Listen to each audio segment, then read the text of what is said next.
Students, welcome to my channel. और आज हम पढ़ेंगे embryonic development in human beings. इससे पहले हमने फर्टिलाइजेशन और इसके डिफरेंट इवेंट्स किए थे लास्ट वीडियो में। तो फर्टिलाइजेशन का जो इवेंट था वो कहाँ पर हो रहा था? फेलोपियन ट्यूब के अंदर। तो मैं यहाँ पर फेलोपियन ट्यूब का एक रफ डायग्राम बना रही हूँ। ये है फिम्ब्राई और यहाँ पर थी ओवरी।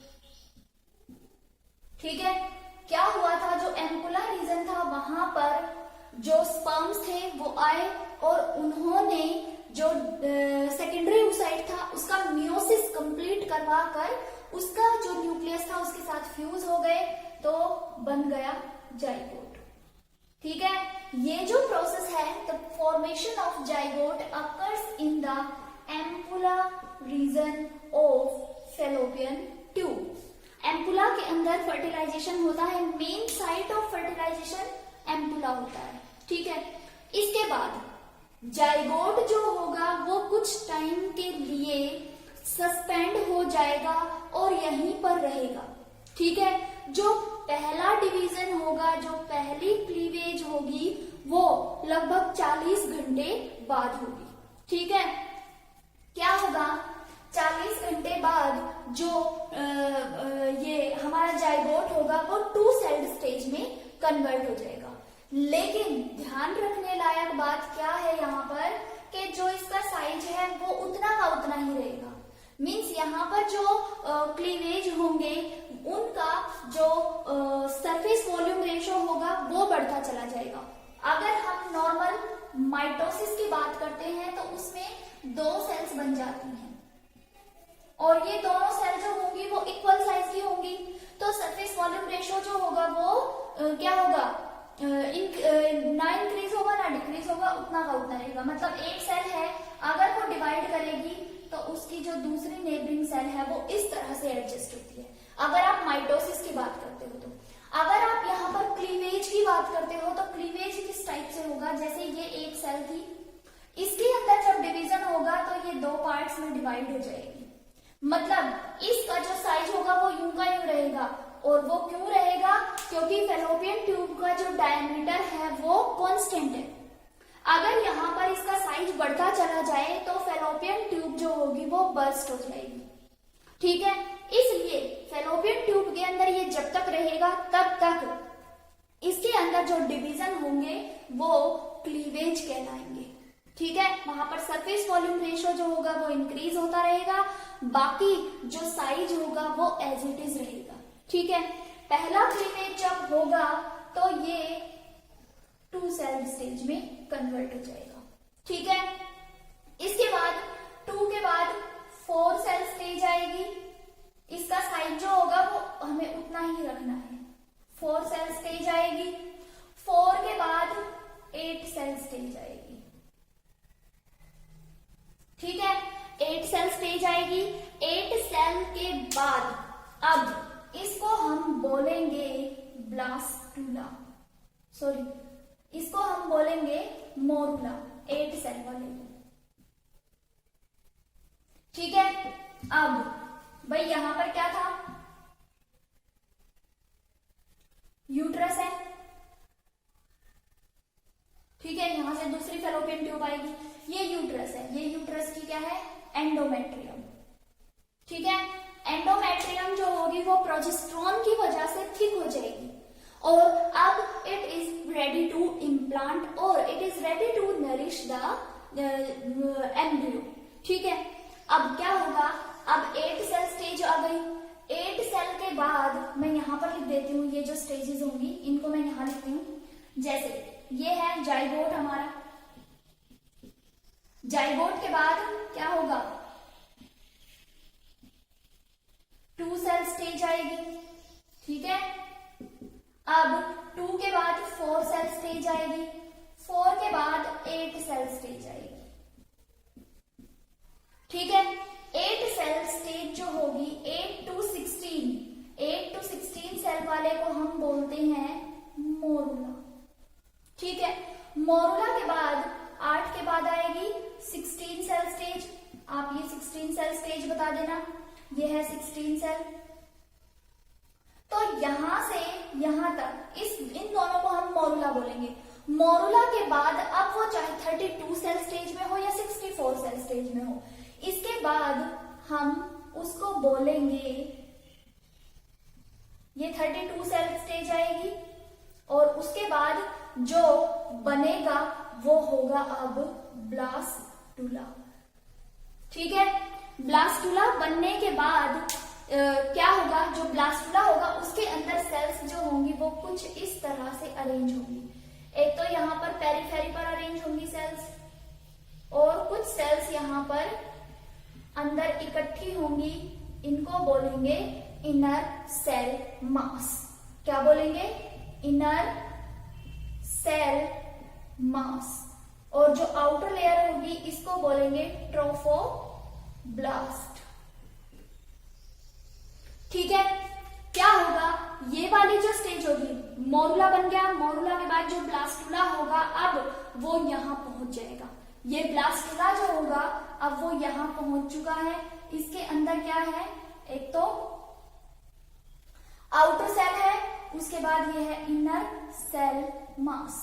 ठीक है, मींस बाहर वाला ट्रोफोब्लास्ट लेयर है और अंदर वाली है इनर सेल मास। अभी इसके साथ में जोना पेलुसिडा भी अटैच रहेगी। ठीक है, यहाँ पर जोना पेलुसिडा की लेयर भी अटैच है। ठीक है, अभी मैं बताऊंगी इस जोना पेलुसिडा का क्या रोल होता है। तो जो क्लीवेज होंगे वो कुछ इस टाइप से होंगे और ये पहले दिन क्लीवेज करेगा, दूसरा दिन, तीसरा दिन, फिर मतलब जब 7th डे होगा तो 7th डे के बाद, मतलब 7th डे को ये यहां पहुंच गया। अब क्या करना है, इसको ये कौन है, ये ब्लास्टोसिस्ट है। ब्लास्टोसिस्ट है ये, इसको इस एंडोमेट्रियम के साथ अटैच होना है और इस प्रोसेस को बोलते हैं इम्प्लांटेशन। अगर आपसे कभी भी पूछ लिया जाए 1 नंबर में कि इम्प्लांटेशन किस स्टेज पर होती है, तो ब्लास्टोसिस्ट स्टेज पर होती है। And what is the process of implantation? The attachment of blastocyst to the endometrium of uterus is known as blastocyst. ठीक है, इस ब्लास्टोसिस्ट का एंडोमेट्रियम के साथ अटैच हो जाना कहलाएगा इम्प्लांटेशन। और जब तक इम्प्लांटेशन नहीं होती तब तक zona pellucida as it is रहेगी। जोना पेलुसिडा जो होगी वो कब डिसइंटीग्रेट होगी, जब परफेक्ट साइट पर अटैचमेंट हो जाएगा। तो जोना पेलुसिडा का क्या काम है कि यूट्रस में प्रॉपर सही जगह पर इम्प्लांटेशन करवाना। इम्प्लांटेशन के बाद जोना पेलुसिडा खत्म हो जाएगी। ठीक है, तो इम्प्लांटेशन कैसे होगा ये अभी मैं बताऊंगी।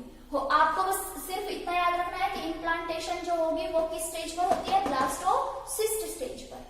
यहाँ पर जब फेलोपियन ट्यूब के अंदर जब जो जाइगोट होगा उसके अंदर जो डिविजन्स होंगे वो कुछ इस तरह से होंगे कि उनका सरफेस वॉल्यूम रेशियो जो होगा वो इंक्रीज होता जाएगा, बाकी साइज जो होगा वो एज इट इज रहेगा। ठीक है, क्लियर है यहाँ तक? उसके बाद इम्प्लांटेशन जब होगी तो क्या क्या चेंज आएंगे, सिर्फ जोना पेलुसिडा खत्म हो गई है, जो ब्लास्टोसिस्ट है वो एंडोमेट्रियम से अटैच हो गया है। ठीक है, इसके बाद क्या होगा तो देखो,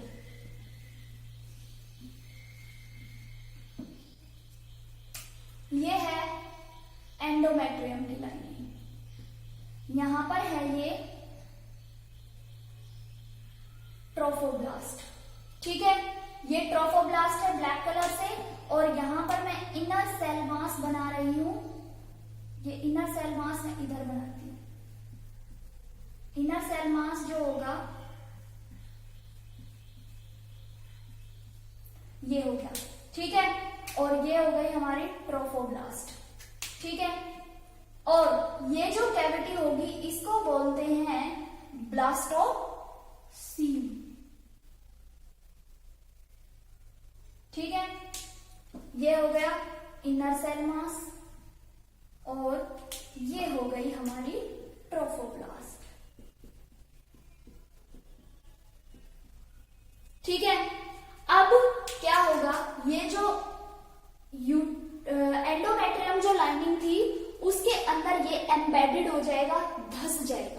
और जोना पेलुसिडा जो थी वो डिग्रेड हो जाएगी। ठीक है, क्या होगा अब, ये जो सेल्स होंगी, इनर सेल मास की सेल है यहाँ पर, उसके बाद ये ब्लास्टोसिल कैविटी है, तो यहाँ पर जो सेल्स होंगी वो डिवाइड करेंगी और डिवाइड करके दो टाइप की सेल्स बनाएंगी, और वो दो टाइप की सेल्स होंगी, एक तो सिंसिशियो ट्रोफोब्लास्ट और एक कौन सी थी, साइटोट्रोफोब्लास्ट। ठीक है, तो जो ट्रोफोब्लास्ट होगी बाहर वाली लेयर वो डिवाइड करेगी, और डिवाइड करेगी तो यहाँ पर कुछ सेल्स बनाएगी। ठीक है, ये आपको याद रखना है कि इनर सेल मास है। ठीक है, ये वाली जो होंगी उनको बोलेंगे सिंसिशियो ट्रोफोब्लास्ट, और ये वाली जो होंगी, ये क्या थी, ट्रोफोब्लास्ट थी, तो जो ये वाली सेल्स होंगी ये कहलाएंगी साइटोट्रोफोब्लास्ट।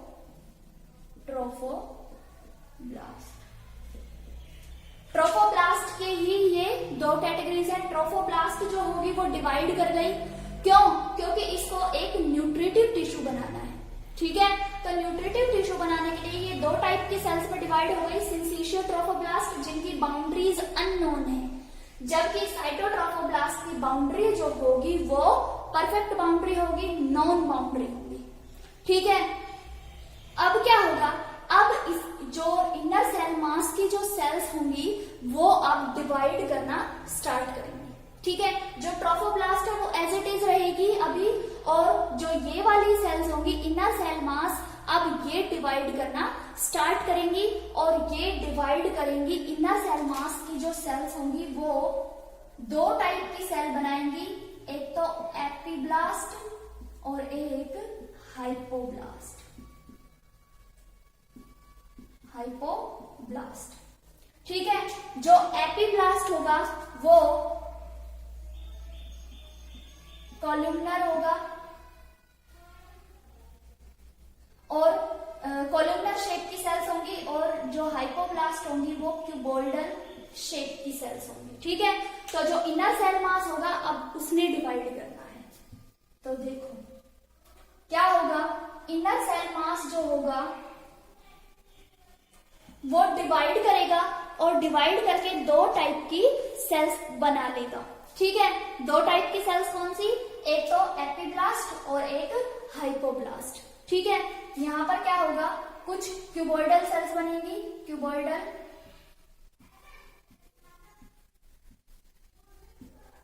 सेल्स बन गई, कौन सी, हाइपोब्लास्ट, और कॉलमनर इलोंगेटेड,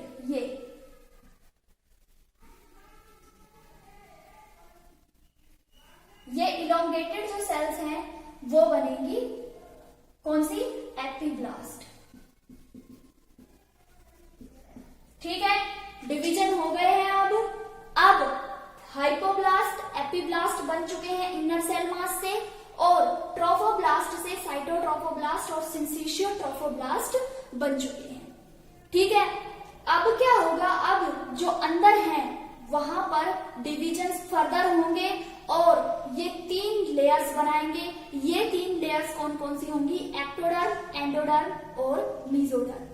ठीक है, तो क्या होगा, देखो अब ये वाली स्ट्रक्चर समझ आ गई, जो इनर सेल मास था उसने एपिब्लास्ट और हाइपोब्लास्ट बनाए हैं, जबकि ट्रोफोब्लास्ट ने सिंसिशियो ट्रोफोब्लास्ट और साइटोट्रोफोब्लास्ट बनाए हैं। अब देखो अब क्या होगा, क्या स्ट्रक्चर थी हमारे पास, ये है साइटोट्रोफोब्लास्ट, इसके अंदर वाली जो इलोंगेटेड सेल्स हैं वो हैं, और फिर ये क्यूबोइडल शेप की सेल्स हैं। ठीक है, तो ये क्या है हमारा, एपिब्लास्ट है, और ये है हाइपोब्लास्ट। ठीक है, सॉरी ये मैंने उल्टा लिख दिया, ये एपिब्लास्ट है, हाँ, और ये हाइपोब्लास्ट है। इनकी स्ट्रक्चर के बेसिस पर है, ये हाइपोब्लास्ट क्यूबॉइडल है और कॉलमनर एपिब्लास्ट है। ठीक है, क्या होगा अब यहाँ पर 3 जर्म लेयर्स बनेंगी, एक्टोडर्म, एंडोडर्म और मीजोडर्म। ठीक है, तो क्या होगा, एमनियोटिक कैविटी बननी स्टार्ट होगी और जो ये वाली जो सेल्स होंगी एपिब्लास्ट और हाइपोब्लास्ट की जो सेल्स होंगी वो नीचे की तरफ आएंगी। तो कैसे स्ट्रक्चर बनेगी ये यहाँ पर, ये एक लेयर जो होगी वो उसकी ट्रोफोब्लास्ट की है, उसके बाद एक लेयर जो होगी वो एम्नियोजेनिक सेल्स की होगी और फिर ये जो सेल्स होंगी ये कुछ इस तरह से अरेंज होगी। ठीक है, अब ये है और ये जो रीजन होगा ये होगा एम्नियोटिक कैविटी। ये जो सेल्स होंगी वो होंगी एम्नियोजेनिक सेल्स। ठीक है, और ये वही एपिब्लास्ट और ये हाइपोब्लास्ट। ठीक है, अब यहाँ पर क्या होगा, 3 लेयर्स, एक्टोडर्म, एंडोडर्म और मीजोडर्म, यहाँ पर 3 लेयर्स बनना स्टार्ट हो जाएंगी। 3 लेयर यहाँ पर डिफरेंशिएट हो जाएंगी, 3 जर्म लेयर्स, और इस स्टेज को बोलते हैं गैस्ट्रुलेशन। ठीक है, ब्लास्टुला के बाद गैस्ट्रुला बनता है। गैस्ट्रुला के अंदर 3 जर्म लेयर्स दिखाई देंगी आपको, एक्टोडर्म, एंडोडर्म और मीजोडर्म। ठीक है, इसके बाद क्या होगा, यहाँ पर जो एक्टो, एंडो और मीजोडर्म बनी है उन तीनों से अलग अलग ऑर्गन्स डिफरेंशिएट होना स्टार्ट होंगे, मीजोडर्म। ठीक है, इन तीनों से अब ऑर्गन्स डिफरेंशिएशन स्टार्ट होगी और इस प्रोसेस को ही बोलते हैं गैस्ट्रुलेशन। ठीक है, जो एक्टोडर्म होती है उससे अलग टाइप के ऑर्गन्स बनेंगे, एंडोडर्म से अलग टाइप के ऑर्गन्स बनेंगे और मीजोडर्म से अलग टाइप के ऑर्गन्स बनेंगे। सबसे पहला जो ऑर्गन बनेगा वो होगा हार्ट। हार्ट होगा इसलिए जो बच्चा होता है, जब प्रेगनेंसी का 1.5 मंथ कंप्लीट हो जाता है तो बच्चे के अंदर हार्ट बीट आ जाती है और वो हार्ट बीट लगभग 1000 बीट्स पर मिनट के लगभग होती है। ठीक है, उसकी जो हार्ट बीट होती है उसी से ये पता लगाया जाता है कि जो बच्चा है वो फर्दर ग्रोथ करेगा या नहीं करेगा। ठीक है, नॉर्मली 1.5 से 2 महीने के बीच में जो हार्ट बीट है वो आ जाती है। ठीक है, इसके बाद क्या होगा, अब हम यहाँ पर प्लेसेंटा की फॉर्मेशन पढ़ेंगे। जो प्लेसेंटा है वो कैसे बनेगा, तो देखो ये तो थी हमारी एम्ब्रायोनिक लेयर्स 3, एक्टोडर्म, एंडोडर्म और मीजोडर्म, ये ऑर्गन डिफरेंशिएट करेंगी। इसके अलावा एक्स्ट्रा एम्ब्रायोनिक लेयर्स या एक्स्ट्रा एम्ब्रायोनिक मेम्ब्रेन्स भी होती हैं, एक्स्ट्रा एम्ब्रायोनिक मेम्ब्रेन। इसमें 4 मेम्ब्रेन्स आती हैं। सबसे पहली एमनियन, दूसरी कोरियन, तीसरी होती है एलेंटोइस और चौथी होती है इसमें यॉक सैक। ठीक है, जो एमनियन होती है, एमनियन ये कैविटी होती है, इसके अंदर एक फ्लूइड भरा होता है जिसको बोलते हैं एमनियोटिक फ्लूइड, और इस फ्लूइड की वजह से ही एमनियोसेंटेसिस एक प्रोसेस होती है जो की जाती है। इस फ्लूइड को, एमनियोटिक फ्लूइड को इंजेक्शन के थ्रू बाहर निकालेंगे। इस फ्लूइड के कारण बच्चे के अंदर कोई क्रोमोसोमल एबनॉर्मेलिटी है उसको चेक किया जाएगा। अगर बच्चे के अंदर कोई एबनॉर्मेलिटी है या कोई ऐसा डिसऑर्डर है जो कि भाई जो जेनेटिक डिसऑर्डर्स होते हैं वो क्यूरेबल नहीं होते, तो इसलिए उस प्रेगनेंसी को टर्मिनेट करवा दिया जाएगा। जबकि इस एम्नियोसेंटेसिस का एक और मिसयूज होता है, इससे जो बच्चे का सेक्स डिटर्मिनेशन हो जाता है और कई लोग ऐसे होते हैं जो फीमेल जो होती है, फीमेल फीटस जो होता है उसको अबॉर्ट करा देते हैं इसलिए ये एम्नियोसेंटेसिस जो है वो बैन है, ऑल ओवर वर्ल्ड बैन है, क्योंकि इससे फीमेल फिटिसाइड जो है वो बहुत ज्यादा होता है। ठीक है, लेकिन इसका यूज भी है कि उससे क्रोमोसोमल एबनॉर्मेलिटीज जो है, जेनेटिक डिसऑर्डर्स हैं, उनको इजीली फाइंड आउट किया जा सकता है। ठीक है, सेकंड है कोरियन। कोरियन और एलेंटोइस ये दोनों मिलकर प्लेसेंटा फॉर्मेशन करेंगे, और प्लेसेंटा क्या होता है, न्यूट्रिटिव टिश्यू होता है। न्यूट्रिटिव टिश्यू होगा जो मदर और फीटस के बीच में एक कनेक्शन का काम करेगा। ठीक है, क्या होगा, मान लीजिए ये यूट्रस है। ठीक है, ये जो होगा ये मदर का टिश्यू है। ठीक है, यूट्रस भाई मदर का ही टिश्यू होता है। यहां पर है फीटस, ये फीटस जो है वो डेवलपमेंट कर रहा है यहाँ। ठीक है, अब जो इसकी स्टमक होती है, ठीक है, स्टमक जो होती है उससे एक कनेक्शन जुड़ा होता है, और इसको क्या बोलते हैं, यहां पर ये प्लेसेंटा होगा।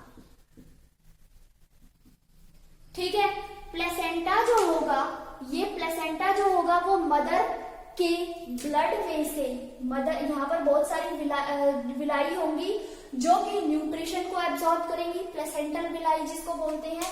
ये क्या करेंगी, यहाँ पर बहुत सारी ब्लड वेसल्स होती हैं, ब्लड से कार्बन डाइऑक्साइड ऑक्सीजन को लेना, ग्लूकोज को लेना, ब्लड के अंदर जो बच्चा होगा वो रेस्पिरेशन करके कार्बन डाइऑक्साइड को डालेगा और अपने जो वेस्ट मटेरियल्स हैं उनको डालेगा। ठीक है, तो मदर जो होगी वो बच्चे को न्यूट्रिएंट सप्लाई करेगी और वेस्ट मटेरियल्स को बाहर निकालेगी इस प्लेसेंटा के थ्रू। ठीक है, ये प्लेसेंटा जो होता है वो एक कॉर्ड के थ्रू बच्चे से जुड़ा होता है, और इस स्ट्रक्चर को बोलते हैं अम्बिलिकल कॉर्ड। ठीक है, जब डिलीवरी होती है, चलो मैं वो पार्चुरेशन में बताऊंगी, जब डिलीवरी होती है तो इस प्लेसेंटा का और इस अम्बिलिकल कॉर्ड का क्या होता है। ठीक है, फिलहाल के लिए आप इतना समझें कि जो प्लेसेंटा होता है वो मदर का टिश्यू भी होता है उसके अंदर, और फीटस का टिश्यू भी होता है। ठीक है, ये जो बच्चा होगा ये एक फ्लूइड के अंदर प्रेजेंट होता है, यहाँ पर फ्लूइड भरा होता है, इस फ्लूइड को बोलते हैं एमनियोटिक फ्लूइड। ठीक है, इस फ्लूइड के अंदर बच्चा सेफ रहेगा, ये शॉक एब्जॉर्बर की तरह काम करेगा और बच्चे को कुशन प्रोवाइड करेगा। ठीक है, अगर कोई जर्क लगता है, झटका लगता है, या मदर डर जाए, ठोकर लग जाए, तो जो बच्चा होगा उसको प्रोटेक्शन का काम ये फ्लूइड करेगा। ठीक है, नेक्स्ट है यॉर्क सैक। यॉर्क सैक जो होता है वो हमारे अंदर नॉन फंक्शनल होता है। जो ओवीपेरस होते हैं जैसे बर्ड्स, उनके अंदर यॉर्क सैक फंक्शनल होता है, क्योंकि देखो ये जैसे एग है, इस एग के अंदर फ्लूइड भरा होगा, यॉर्क भरा होगा, और उसके अंदर जो भी ऑर्गेनिज्म होगा उसको डेवलपमेंट करना है, तो वो इस यॉर्क से न्यूट्रिएंट्स लेता रहेगा। हमें जरूरत नहीं है यॉर्क की, क्योंकि हमारे पास प्लेसेंटा होता है। ठीक है, तो जो ओवीपेरस होते हैं उनके अंदर यॉर्क सैक प्रेजेंट होता है। अब हमारे अंदर ये क्यों प्रेजेंट होता है, फालतू में तो कोई चीज नहीं होती। तो यॉर्क सैक क्या करेगा, ब्लड फॉर्मेशन करेगा। जब बच्चा एम्ब्रायोनिक स्टेज में होगा तो यॉर्क सैक ब्लड फॉर्मेशन करेगा, जब बच्चा पैदा होगा तो लीवर ब्लड फॉर्मेशन करेगा, और जब बच्चा अडल्ट हो जाएगा, बोन मैरो डेवलप होनी स्टार्ट हो जाएगी, तो बोन मैरो जो होगी वो ब्लड सेल की फॉर्मेशन करेगी। तो ये हमारी एम्ब्रायोनिक डेवलपमेंट है। इम्प्लांटेशन बता दिया मैंने, ब्लास्टुलेशन बता दिया, गैस्ट्रुलेशन बता दिया, एक्स्ट्रा एम्ब्रायोनिक मेम्ब्रेन्स बता दी। अब इसमें आपको कोई भी प्रॉब्लम होती है तो आप जरूर बताएंगे, क्योंकि मैं इसको दोबारा रिवाइज करा दूंगी। ठीक है, तो ये बहुत ही इजी है, इतना कुछ इसमें टिपिकल नहीं है, बस आपको थोड़ा सा समझना है। ठीक है, तो आप अपने नोट्स बना लीजिए ताकि आपको रिवीजन करने में प्रॉब्लम ना हो। Okay, thank you.